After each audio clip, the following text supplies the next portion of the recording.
الحمد لله نحمده ونستعينه ونستغفره ونؤمن به ونتوكل عليه ونعوذ بالله من شرور أنفسنا ومن سيئات أعمالنا من يهده الله فلا مضل له ومن يضلل فلا هادي له وأشهد أن لا إله إلا الله وحده لا شريك له وأشهد أن محمدا عبده ورسوله أما بعد فإن خير الحديث كتاب الله وخير الهدي هدي محمد صلى الله عليه وسلم وشر الأمور محدثاتها وكل محدثة بدعة وكل بدعة ضلالة وكل ضلالة في النار. أعوذ بالله من الشيطان الرجيم. بسم الله الرحمن الرحيم. يا أيها الناس اتقوا ربكم الذي خلقكم من نفس واحدة وخلق منها زوجها وبث منهما رجالا كثيرا ونساء واتقوا الله الذي تساءلون به والأرحام إن الله كان عليكم رقيبا. يا أيها الذين آمنوا اتقوا الله حق تقاته ولا تموتن إلا وأنتم مسلمون. يا أيها الذين آمنوا اتقوا الله وقولوا قولا سديدا يصلح لكم أعمالكم ويغفر لكم ذنوبكم ومن يطع الله ورسوله فقد فاز فوزا عظيما. وقال الله تبارك وتعالى في موضع آخر: اليوم أكملت لكم دينكم وأتممت عليكم نعمتي ورضيت لكم الإسلام دينا. رب اشرح لي صدري ويسر لي أمري واحلل عقدة من لساني يفقه قولي. اللهم رب زدني علما. آمین. ہر قسم کی تعریف و توصیف بڑائی اور بزرگی حمد و ستائش رب العالمین کے لیے بیان کرنے کے بعد بے شمار درود و سلام ہو تمام ہی انبیاء علیہ الصلوۃ والسلام کی جماعت پر، خصوصاً اللہ کے آخری نبی خاتم الانبیاء رحمت للعالمین احمد مجتبی محمد مصطفیٰ صلی اللہ علیہ وسلم کی ذات پر. اللہم صلی وسلم علی حبیبک محمد تسلیما کثیرا کثیرا وبارک علیہ. معزز سامعین کرام، حاضرین جمعہ، بزرگوں اور اسلامی بھائیوں اور معزز خواتین اسلام، آج کے اس خطبہ جمعہ میں موضوع گفتگو ہے ماہ رجب کی بدعات اور بدعت کی حقیقت. آپ نے پچھلے خطبہ جمعہ میں بھی بدعات کے تعلق سے سنا تھا ایک دوسرے عالم صاحب کے بیان سے. میں کوشش کروں گا کہ آپ کے سامنے کچھ باتیں ایسی بیان کروں کہ جس سے آپ کو بدعات کی حقیقت سمجھ میں آ جائے، بدعت چیز ہے کیا یہ سمجھ میں آ جائے. جب بھی بدعت کے تعلق سے بات چھڑتی ہے تو یہ بھی کہا جاتا ہے کہ بدعات کے متعلق اتنا بولا گیا ہے لیکن لوگ سمجھنے کے لیے تیار نہیں ہوتے. تو وہاں پر یہ بات کہی جا سکتی ہے کہ اتنا بولا گیا ہے تو کم سے کم بدعت کے لفظ کو لوگ جانے ہیں کہ بدعت بھی کوئی چیز ہوتی ہے، ورنہ لوگوں نے ہر طرح کے عمل کو سنت سمجھ لیا تھا. یہ بھی سنت ہے، وہ بھی سنت ہے، کچھ بھی کیے جاؤ پوری زندگی میں سب سنت ہے. اتنا بدعات کے متعلق بولا گیا، سمجھایا گیا، تب جا کے کہیں بدعت کا لفظ سننے کو ملتا ہے. اور اگر لوگ صحیح انداز سے قرآن و سنت کے مطابق بدعت کو سمجھنا چاہیں تو بات بڑی سادہ ہے کہ سنت سنت ہے اور بدعت بدعت ہے. سنت قابل عمل ہے، قابل ثواب ہے، اور ہم تمام کے لیے باعث دخول جنت ہے، جبکہ بدعت ہم تمام کے لیے نہ قابل عمل ہے بلکہ قابل ترک ہے کہ ہم اس کو چھوڑیں، اور قابل مخالفت ہے کہ ہم اس کی مخالفت کریں، اس کے تعلق سے لوگوں کو متنفر کریں، قابل رد ہے کہ ہم اس کا رد کریں. اور اسی طرح اگر اس پر کوئی عمل کرتا ہوا اس دنیا سے چلا جائے تو یاد رکھیں کہ پھر یہ بدعت ہمارے لیے وبال جان بھی بن سکتی ہے. ماہ رجب کی بدعات، ماہ رجب کی آج 19 تاریخ ہے. اگر دیکھیں اس مہینے میں بدعات کیا کیا پائی جاتی ہیں تو زیادہ تر بدعات کا وقت تو گزر گیا، یعنی شروع مہینے سے بدعات شروع ہو جاتی ہیں. مثال کے طور پر بدعات کے غالباً بدعات کی قسموں میں سے ایک قسم یہ ہے ماہ رجب کے تقریباً 6 تاریخ کو، شاید 6 تاریخ کو خواجہ معین الدین چشتی ان کے دربار کا کوئی در کھولا جاتا ہے، وہاں پر عرس وغیرہ لگایا جاتا ہے، اس سے لوگ نکلتے ہیں اور یہ سمجھتے ہیں یہ جنت کا دروازہ ہے، جو اس سے داخل ہو گیا وہ جنت میں چلا جائے گا. یہ بھی ایک بدعت ہے. لوگوں نے یہ چیز کہاں سے ایجاد کی ہے؟ اس کو سنت رسول صلی اللہ علیہ وسلم کے مطابق سمجھنے کی ضرورت ہے. آپ نے یہ بات بڑی مرتبہ سنی ہوگی کہ اللہ کے رسول صلی اللہ علیہ وسلم نے ایک دن ارشاد فرمایا کہ کوئی بھی شخص اپنے عمل صالح کی بنیاد پر جنت میں داخل نہیں ہو سکتا. تو اللہ کے رسول صلی اللہ علیہ وسلم سے پوچھا گیا کہ اللہ کے رسول کیا آپ بھی نہیں داخل ہو سکتے؟ تو اللہ کے رسول صلی اللہ علیہ وسلم نے ارشاد فرمایا کہ ہاں میں بھی محض اپنے عمل صالح کی بنیاد پر جنت میں داخل نہیں ہو سکتا، مگر یہ کہ الا ان یتغمدنی اللہ برحمتہ، مگر یہ کہ اللہ تبارک و تعالی اپنی رحمت میں مجھے گھیر لے، اپنی رحمت سے میرے اعمال کو گھیر دے، مجھے گھیر دے، اپنی رحمت میں لے لے، میرے اوپر فضل و کرم فرما دے تو میں جنت میں چلا جاؤں گا.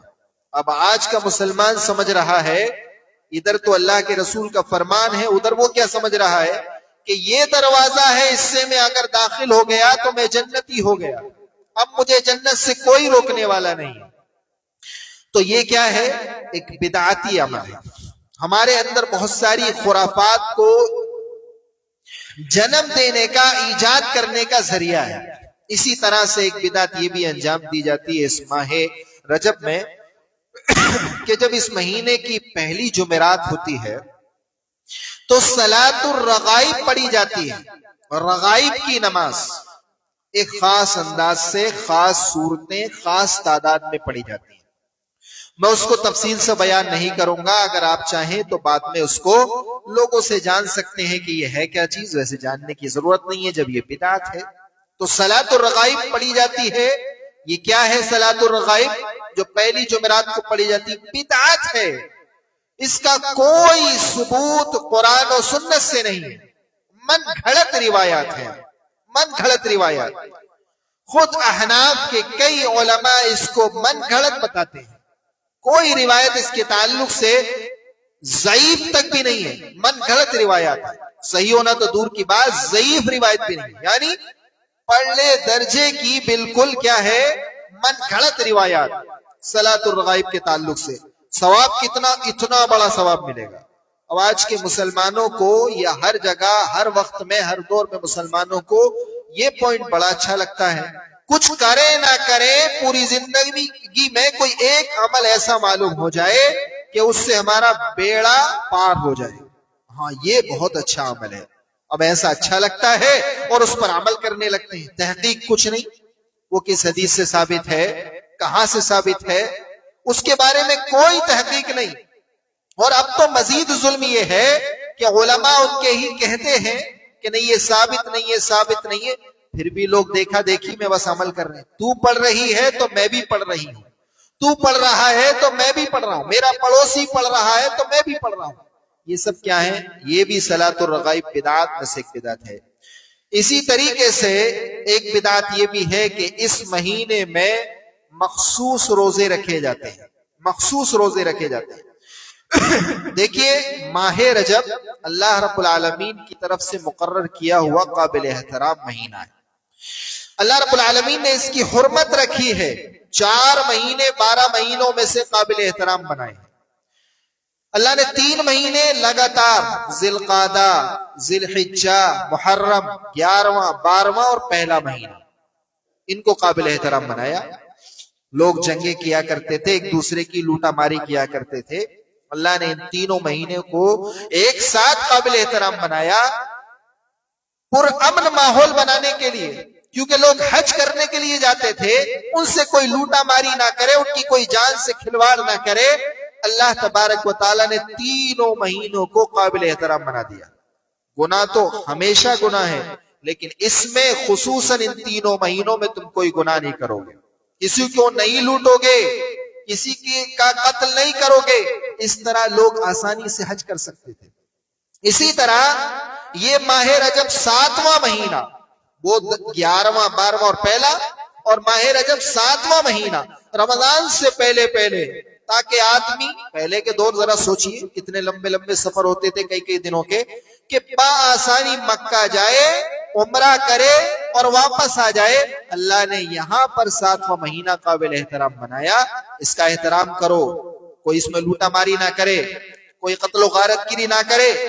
پرامن طریقے سے ایک آدمی جائے اور اپنا عمرہ کر کے رمضان سے پہلے پہلے فارغ ہو جائے، پھر رمضان میں اور رمضان کی تیاریوں میں مشغول ہو جائے. اللہ نے اس طرح یہ مہینے قابل احترام بنائے ہیں، لیکن ان کے احترام کا مطلب یہ نہیں ہے کہ ہم اس میں اعمال کو اپنی طرف سے ایجاد کر لیں، ہم اس میں اعمال کو اپنی طرف سے بنا لیں.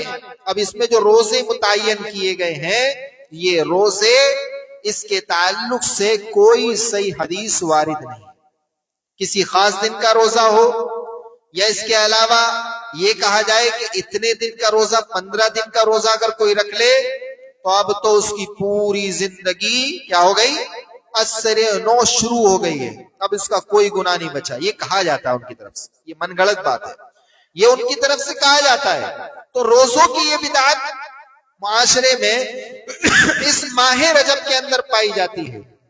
تو روزوں کے تعلق سے یہ جو نظریہ پایا جاتا ہے، 3 رکھ لے تو اتنا بڑا ثواب اس مہینے میں، اور 15 آخر اس کا بیان کیا جاتا ہے رکھ لے تو اتنا بڑا ثواب، کہ اب اس کے اوپر کوئی گناہ باقی نہیں بچا، اور اس کی زندگی سمجھو آج ہی شروع ہوئی ہے، آج ہی وہ پیدا ہوا. یہ کیا ہے؟ بدعت ہے. اس کا کوئی صحیح حدیث سے ثبوت نہیں ہے، کوئی بھی صحیح حدیث سے اس کا کوئی ثبوت نہیں ہے. آپ دیکھیں گے بڑے بڑے علماء کرام آج سے پہلے سب اس کو بیان کر گئے، اور آج کے علماء بھی اب کہہ رہے ہیں، احناف بھی خود کہتے ہیں کہ اس کا کوئی ثبوت نہیں ہے، اس مہینے میں خصوصی روزوں کا کوئی ثبوت. اسی طریقے سے یہ بھی بیان کیا جاتا ہے اس ماہ رجب کی بدعات میں سے ایک بدعت کو، کہ اس میں عمرہ کرنا خصوصاً فضیلت رکھتا ہے. یہ بات کہاں سے لائی گئی ہے؟ دیکھیں اللہ کے رسول صلی اللہ علیہ وسلم نے 4 عمرے کیے ہیں، 3 تو انفرادی یعنی ایک عمرہ اور ایک عمرہ حج کے ساتھ، یعنی 4 عمرے کیے. اور آپ صلی اللہ علیہ وسلم کے یہ 4 عمرے کب ہوئے؟ اگر عمرہ کرنا ماہ رجب میں باعث فضیلت ہوتا تو اللہ کے رسول صلی اللہ علیہ وسلم اس میں کرتے، صحابہ کرام کرتے. میں نے جو ابھی آپ کو سبب بتایا، وجہ یہ تھی کہ لوگ اس کے اندر جو قتل و غارت گیری کرتے تھے آتے جاتے، اللہ نے اس کو قابل احترام بنا دیا. اب جاؤ تم، اس مہینے میں تم سے کوئی چھیڑخانی نہیں کرے گا، اس میں عمرہ کر کے آؤ. اس کا سبب یہ تھا، وجہ یہ نہیں کہ اس میں کوئی خاص فضیلت ہے، ورنہ اللہ کے رسول صلی اللہ علیہ وسلم کے 3 عمرے ماہ ذی القعدہ کے اندر اور ایک عمرہ ماہ ذی الحجہ میں جو حج کے ساتھ ہوا ہے. تو اللہ کے رسول صلی اللہ علیہ وسلم نے تو کوئی عمرہ اس طریقے سے نہیں کیا. اسی طریقے سے بدعات میں سے ایک بدعت یہ بھی اس مہینے کے اندر پائی جاتی ہے کہ ہم اس مہینے میں کنڈے بھرتے ہیں. کیا کرتے ہیں؟ کنڈے بھرتے ہیں. اور سب سے زیادہ کنڈوں سے ہی یہ مہینہ مشہور و معروف ہے. بلکہ کوڑوں کا مہینہ بھی کہہ دیا جاتا ہے اس کو۔ یہ طریقہ کہاں سے آیا ہے اس کو بھی سمجھنے کی ضرورت ہے میرے بھائیو، اس کو تحقیق کرنے کی ضرورت ہے کہاں سے آیا یہ کوڑوں کا طریقہ۔ اسی طریقے سے ایک بدعت یہ پائی جاتی ہے کہ اس مہینے کی 27ویں رات کو، جو ابھی آگے آئے گی، اس سے پہلے ایک جمعہ اور آئے گا، یہ سمجھا جاتا ہے کہ اللہ کے رسول صلی اللہ علیہ وسلم کو اس رات معراج ہوئی۔ چلو ہوئی مان لیا، حالانکہ ایسی کوئی روایت نہیں ہے، تو پھر اس رات کو جاگو اور دن میں روزہ رکھو۔ رات کو جاگو اور دن میں روزہ رکھو۔ اگر کوئی ایسا کرتا ہے تو اس کا ثواب بیان کیا جاتا ہے، یہ ثواب ہے، اتنا بڑا ثواب ہے۔ یہ ساری بدعات اس مہینے میں ہم نے ایجاد کر رکھی ہیں۔ آئیے، یہ بدعات تو آپ ہمیشہ سنتے رہتے ہیں کہ بدعات ہیں بدعات ہیں۔ پہلے بدعات کی حقیقت کے تعلق سے چند باتیں میں آپ کے سامنے رکھ دوں کہ بدعات کی حقیقت کیا ہے۔ آپ نے اگر ان باتوں کو سنا اور سمجھ لیا تو بہت حد تک آپ کو بدعات کی تعریف اور بدعات کی حقیقت سمجھ میں آ جائے گی۔ دیکھیں، بدعات کو سمجھنے سے پہلے ضروری ہے کہ آپ یہ سمجھیں سنت کیا ہے۔ سنت کیا ہے؟ سنت کی تعریف علماء کرام یہ کرتے ہیں کہ سنت وہ ہے جس کو رسول اکرم صلی اللہ علیہ وسلم اپنے عمل سے یا اپنے قول سے، اپنے فرمان سے، یا اپنی تقریر سے، یا اپنی کسی وصف اور صفت سے ثابت کر دیں، مشروع قرار دیں۔ یعنی کوئی چیز اللہ کے رسول صلی اللہ علیہ وسلم کے فرمان سے ثابت ہو، یا اللہ کے رسول کا فرمان تو نہیں لیکن آپ نے خود وہ عمل کیا ہو، یا اللہ کے رسول صلی اللہ علیہ وسلم کی صفات میں وہ چیز شامل ہو، جیسے اللہ کے رسول صلی اللہ علیہ وسلم کی داڑھی اس طرح تھی، اللہ کے رسول صلی اللہ علیہ وسلم کا لباس اس طرح کا ہوتا تھا، یہ صفات ہیں۔ تو اگر صفت سے کوئی ثابت چیز ہے تو وہ بھی سنت ہوگی۔ اسی طرح تقریر سے ثابت ہو، تقریر کے معنی ثابت کرنا یہاں پر ہے، یعنی اللہ کے رسول صلی اللہ علیہ وسلم کسی صحابی کو کوئی عمل کرتا دیکھیں اور اس عمل پر اس کو نہ ٹوکیں، اس کا مطلب وہ عمل بھی اللہ کے رسول صلی اللہ علیہ وسلم کے نزدیک ثابت ہے، ورنہ اگر غلط ہوتا تو اللہ کے رسول فوری طور پر جبھی اس صحابی کو ٹوک دیتے۔ یہ کہلاتی ہے سنت۔ اب بدعات کس کو کہتے ہیں؟ بدعات کے معنی ہوتے ہیں ابتداء کے معنی ہوا کرتے ہیں کسی چیز کو ایجاد کرنا۔ اللہ فرماتا ہے سورہ بقرہ کی آیت نمبر 117 کے اندر، بدیع السماوات والارض، اللہ آسمان و زمین کا بدیع ہے۔ اذا اوجدہ علی غیر مثال سابق، جب کسی چیز کو بغیر کسی ثابت مثال کے ایجاد کر دیا جائے، کوئی نمونہ پہلے سے موجود نہ ہو، پہلی دفعہ اس کو ایجاد کر دیا جائے، وجود میں لایا جائے، پہلے کوئی نمونہ بھی موجود نہیں تھا، تو اس کو کہا جاتا ہے بدیع، یعنی ایسا کرنے والا، وہ ایجاد کرنے والا ہے۔ تو اللہ کیا ہے؟ آسمان و زمین کا بدیع ہے۔ اس نے آسمان و زمین کو پیدا کیا، اس سے پہلے کوئی نمونہ موجود نہیں تھا کہ اللہ نے کسی کی نعوذ باللہ نقل کی ہو۔ اللہ بدیع السماوات والارض ہے، آسمان و زمین کا موجد ہے، ایجاد کرنے والا ہے۔ تو بدعات کا لفظ جو ہے وہ ایسا، اس کے اندر ایجاد کے معنی پائے جاتے ہیں۔ اس کا مطلب یہ ہوا کہ بدعات وہ عمل ہے کہ جو اللہ رب العالمین نے نہ اپنی کتاب میں نازل کیا ہو، نہ نبی کی زبان پر اس کو جاری کروایا ہو، اب چاہے اس کا تعلق کسی فرمان سے ہو، کسی عقیدے سے ہو، یا کسی فعل سے ہو، چاہے وہ کوئی قول و فرمان ہو، چاہے وہ کوئی عقیدہ ہو، چاہے وہ کوئی فعل ہو، کوئی عمل ہو، اگر وہ اللہ اور اس کے رسول صلی اللہ علیہ وسلم کے یہاں نہیں پایا جاتا تو یہی تو بدعت ہے۔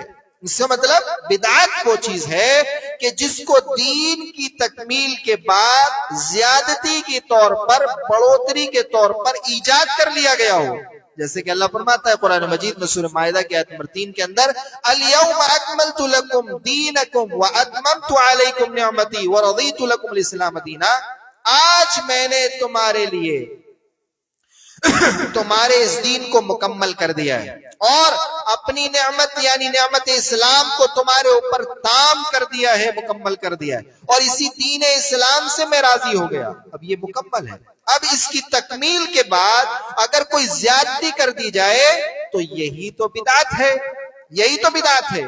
مکمل ہو گیا ہے، اب اس میں کسی طرح کی زیادتی نہیں ہو سکتی ہے. یہ جو بدعت کا لفظ ہے اس کو عربی میں اختراع بھی کہا جاتا ہے، ایجاد کرنا. اگر ہم دیکھیں تو اس لغت اور ڈکشنری کے اعتبار سے بدعت کو ہم دو جگہ تقسیم کر سکتے ہیں. دھیان سے سنیے، باتیں بڑی اہم ہیں. بدعت کو ہم دو جگہ تقسیم کر سکتے ہیں.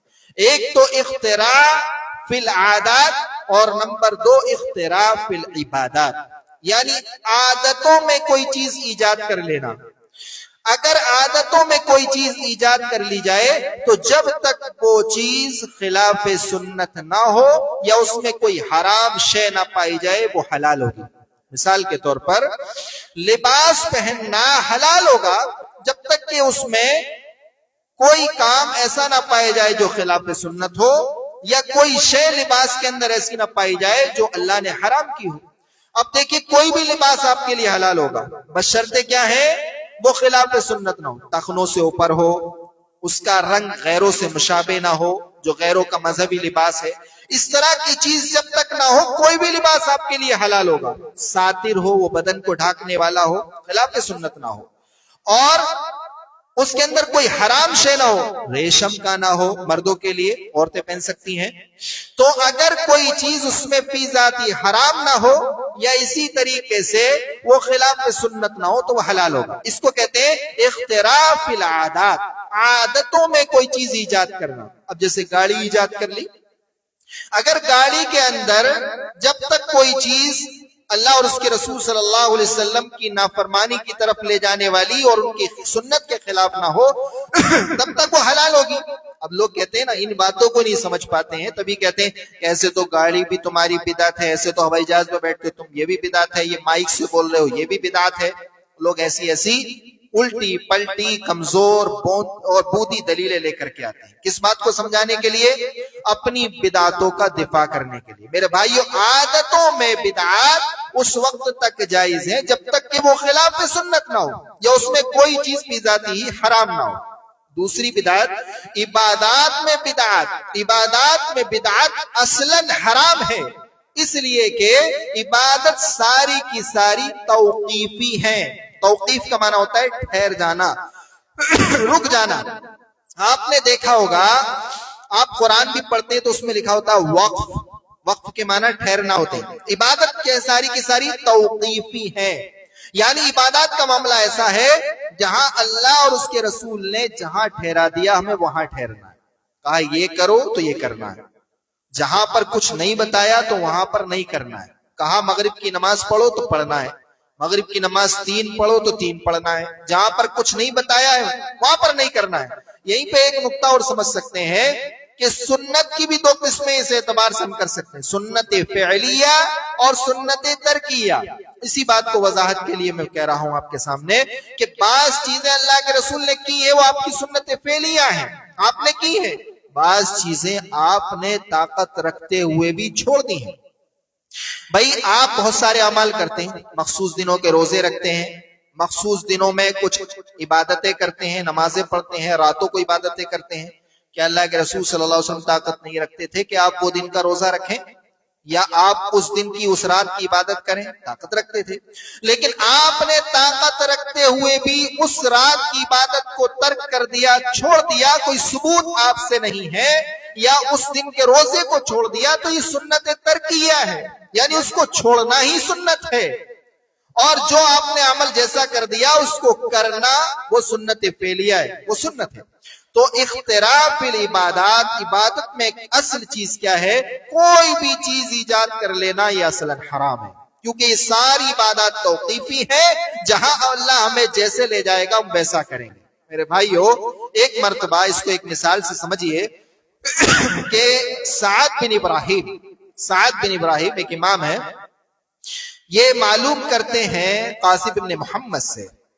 قاسم نے محمد یہ حضرت عائشہ رضی اللہ تعالی عنہا کے شاگرد ہیں اور مدینہ کے فقہا میں سے ہیں، بڑے فقیہ تھے، بڑے امام تھے.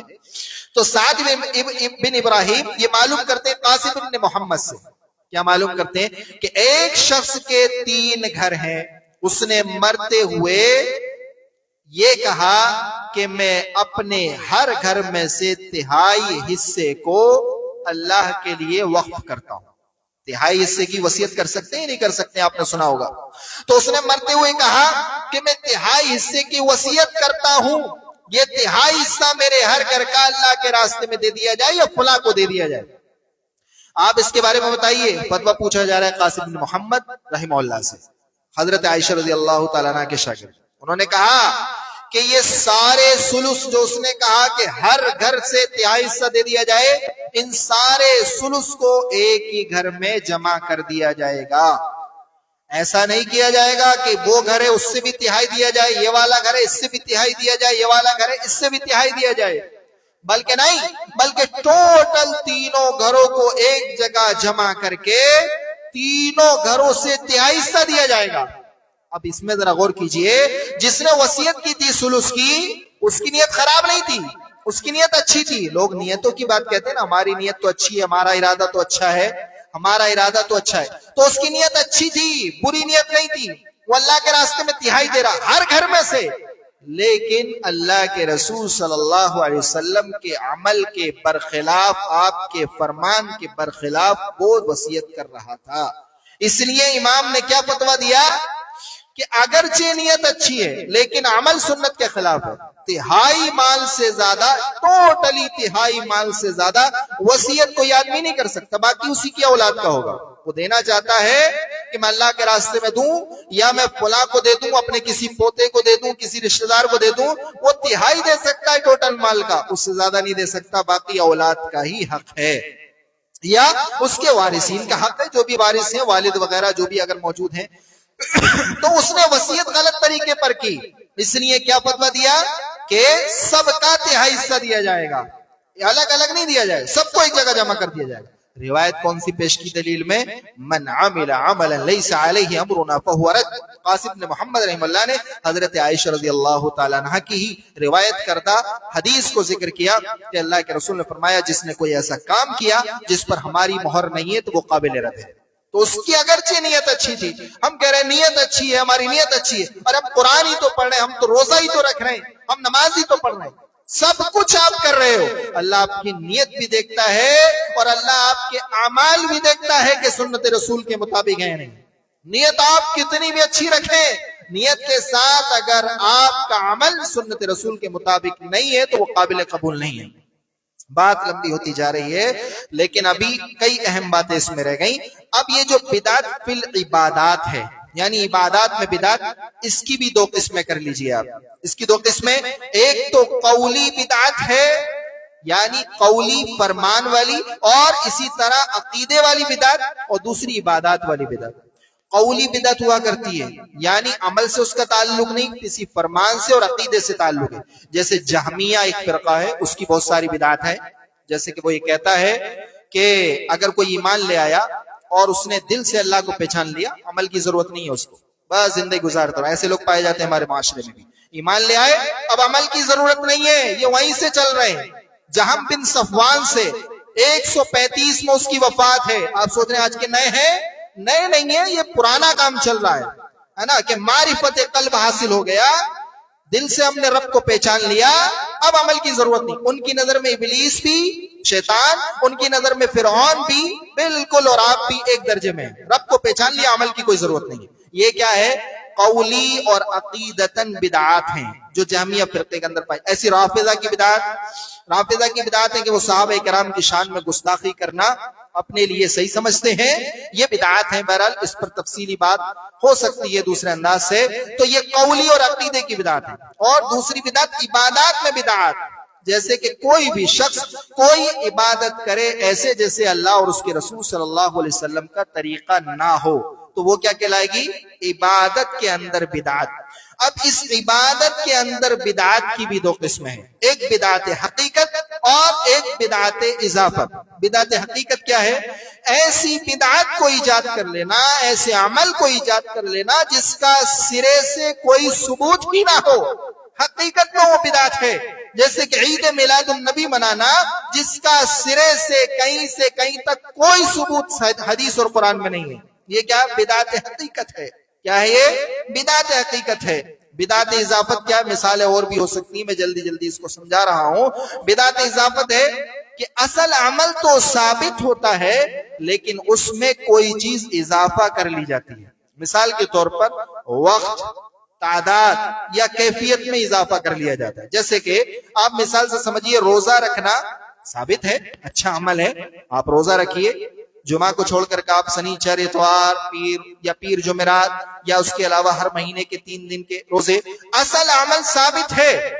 لیکن اس عمل کو ایک آدمی خاص وقت دے دے، میں اس دن روزہ رکھوں گا اور اس دن روزہ رکھنا یہ باعث ثواب ہے.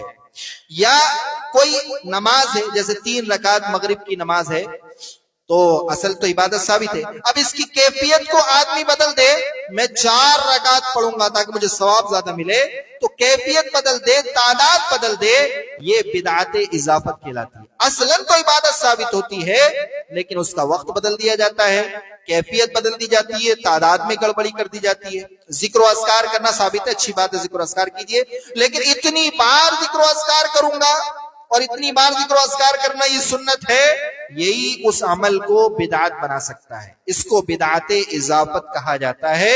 اللہ کے رسول نے اسی کے تعلق سے ارشاد فرمایا تھا، سنن ابو داؤد کی ایک لمبی روایت کا چھوٹا سا حصہ، کہ میری سنت کو لازم پکڑتے رہنا، تم اختلاف دیکھو گے، تم میں سے جو زندہ رہے گا بہت اختلاف دے گا، میری سنت کو لازم پکڑنا اور خلفائے راشدین کے طریقے کو لازم پکڑنا. داڑوں سے جیسے کوئی چیز مضبوطی سے دبائی جاتی ہے ایسے دبا کر کے رکھنا اور اس کو نہ چھوڑنا.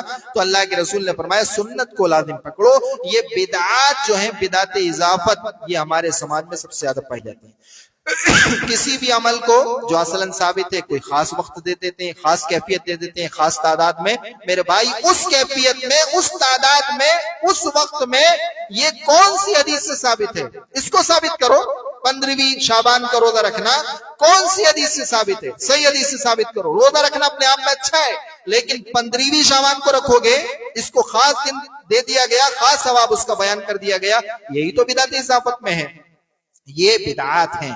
اب ان بدعات کی، یہ جو بدعات ہیں آپ نے بدعت اضافت سنی ہے، ان کی لاسٹ 2 قسمیں اور میں آپ کے سامنے بیان کروں گا. اس میں سے ایک بدعت مکفرہ ہوتی ہے جو آدمی کو کافر بنا دیتی ہے. جیسے کہ کوئی قبروں کے سامنے جا کر کے سجدہ کرے، اسی طرح قبر والے سے جا کر کے مانگے، یا اس کے علاوہ ایسے بہت سارے کام کرے. اللہ کے علاوہ دوسرے کو کہیے، سمجھے کہ وہ میری بگڑی بناتا ہے اور اس سے مانگے. یہ سب کیا ہے؟ بدعات مکفرہ میں جو آدمی کو کافر بنا دیتی ہیں. بعض چیزیں بدعات ایسی ہوتی ہیں، بعض بدعات جو شرک کی طرف لے جانے والی ہیں. جیسے کہ نماز تو اللہ ہی کے لیے پڑھ رہا ہے، اللہ کے طریقے پر ہی پڑھ رہا ہے، رسول اللہ کے طریقے پر پڑھ رہا ہے، لیکن پڑھ رہا جا کر کے میں مزار پہ جا کے نماز پڑھوں گا. ابھی تو نہیں کر رہا ہے وہ شرک، لیکن آئندہ یہ بدعت جو اس نے نیا طریقہ ایجاد کیا ہے، یہ اس کو شرک کی طرف لے کر کے چلا جائے گا. اور ایک بدعت مفسقہ ہوتی ہے جو آدمی کو فاسق اور گناہگار بنا دیتی ہے. جیسے کہ کوئی بھی ایسا عمل کرنا جو اللہ اور اس کے رسول صلی اللہ علیہ وسلم کا نہیں بتایا ہوا ہو، آدمی ثواب کے بجائے اس سے فاسق ہو جاتا ہے. جیسے کہ ابھی آپ نے کئی مثالیں سنی کہ نماز تو پڑھنا ثابت ہے لیکن نماز کو اس طریقے سے الگ ہٹا کر کے پڑھ لیا جائے تو یہ کیا بدعت مفسقہ. کوئی کہے میں مغرب کی 3 نہیں 4 پڑھوں گا، بھلے سے نیت اس کی کتنی بھی اچھی ہو، بدعت مفسقہ ہے، اس کو فاسق بنا رہی ہے. میرے بھائیو، یہ جو بدعات کے تعلق سے آپ نے باتیں سنی ہیں، اب جو ان کے دلائل دیے جاتے ہیں، اگر وقت ہوتا تو میں ان کا بھی جواب دیتا کہ ایک دلائل جو بھی دلیلیں دی جاتی ہیں اس کا کیا جواب ہے.